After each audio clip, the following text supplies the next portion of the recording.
Travis Wingate. So I just woke up and was checking the news, and bombshell.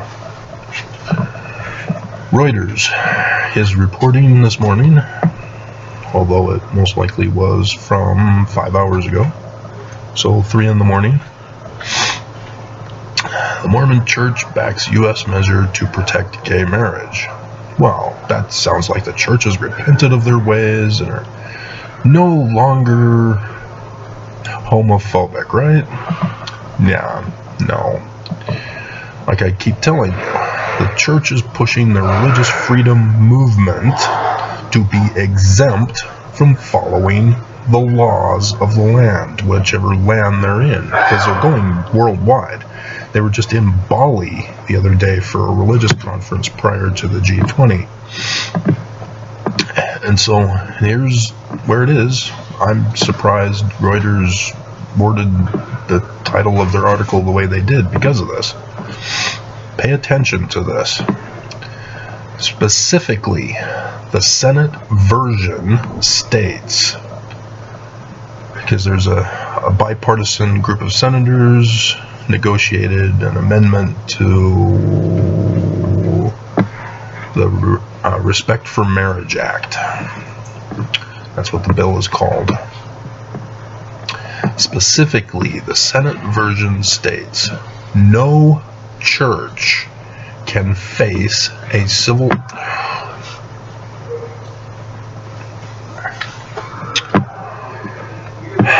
Where were you yesterday? I needed you yesterday.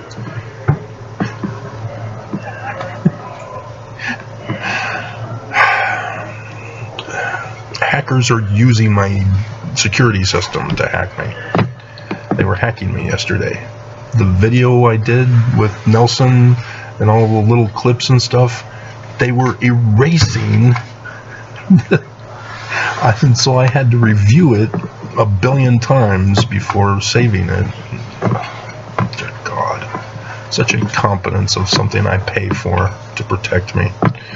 Specifically, the Senate version states, no church can face a civil lawsuit or other legal action for refusing to provide any service or access to its facilities for any marriage it opposes. The Respect for Marriage Act? That doesn't sound like respect for marriage.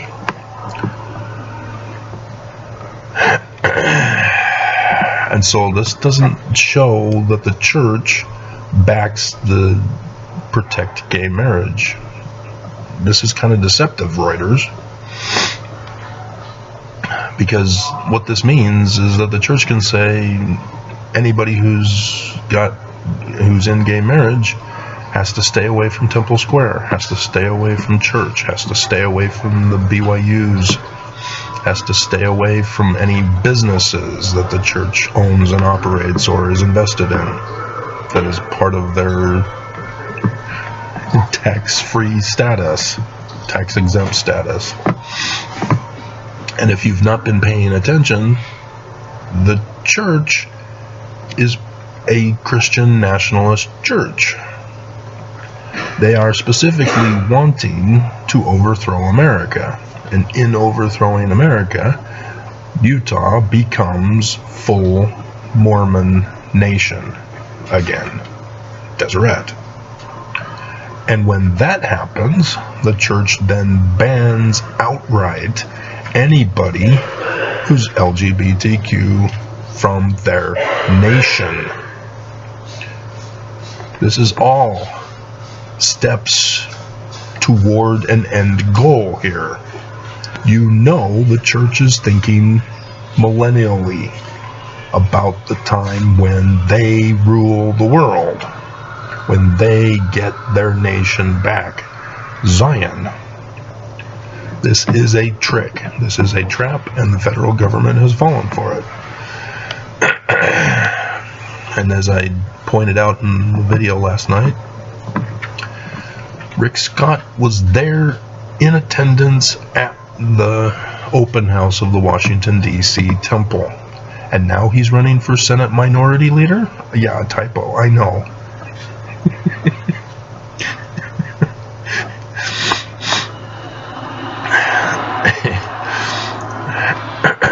The church has leveraged him.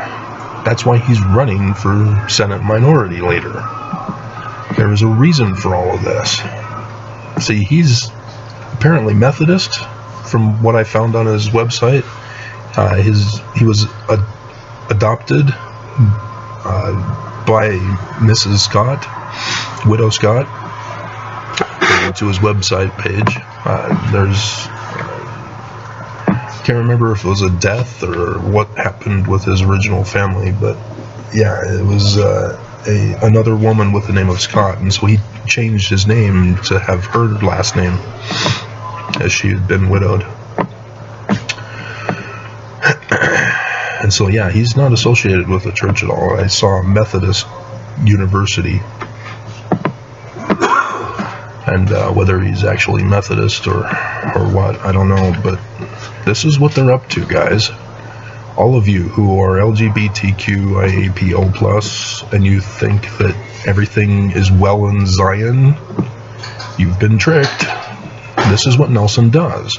When he changed the text in the temple ceremony, it was a trap. He made women believe that the church was allowing women more freedoms. He then goes out into the public and says, okay, sister missionaries, you can wear slacks. And no more veil in the temple. And leaders of the Relief Society can now be participants in the councils of the church. And the church did this whole video segment series news thing on councils and wards and stakes and blah, blah, blah. And yet he changed the gospel, law of the gospel, for polygamy. He changed the law of chastity for polygamy. And didn't change the marriage sealing, where women become slaves to their husbands, which means women are still supposed to obey their husband. He still has it in place for the same old thing, and the return of Brigham Young's polygamy. This is the danger they pose. And why am I the only one who's seeing this? Because even Reuters is deceived here. They think the church is allowing gay marriage, when clearly that one sentence in their article says no, they're not. Reuters does not understand that the church wants their nation back, that the church wants to rule. And that's what they're telling us is going to happen when they succeed, when they get their nation back. That anybody they oppose of is going to be criminal, is going to be locked up, is going to be kicked out, is going to be blood atonement. You need to fear this. And you're not taking it seriously. You're thinking that the church would never do something like that, or America would never do anything like that, never collapse to allow the church to take over.